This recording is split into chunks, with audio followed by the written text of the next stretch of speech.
Hello guys and welcome back into new brand video. In today's tutorial, I'm going to show you how to schedule reports in Salesforce. So make sure to watch the video to the end and follow these simple steps. So first, we need to go to the reports. And basically, to do so, you will need simply to go to the reports from the navbar. And basically, we can do it simply by going here in the navbar and click on reports. Otherwise, you can go to the app launcher and search for the reports. And we click on reports.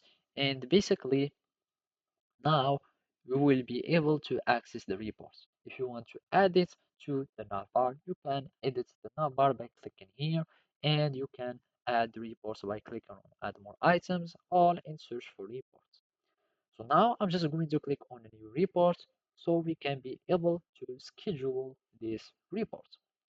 So now I'm just going to choose any type of reports, for example, contacts and accounts. Start the report, and basically we need to run it. And from here, you will be able just simply to subscribe to any report, so you'll be able to schedule it.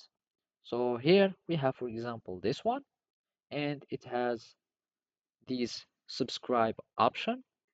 We click on it, and basically now you can schedule your report however you like. So you can have it by frequency, daily, monthly, or weekly, or you can just choose any dates that you would like, for example, a week, choose all the days that you would want, and click on time, etc., and click on save. So basically that's it. Thank you for watching and see you next time.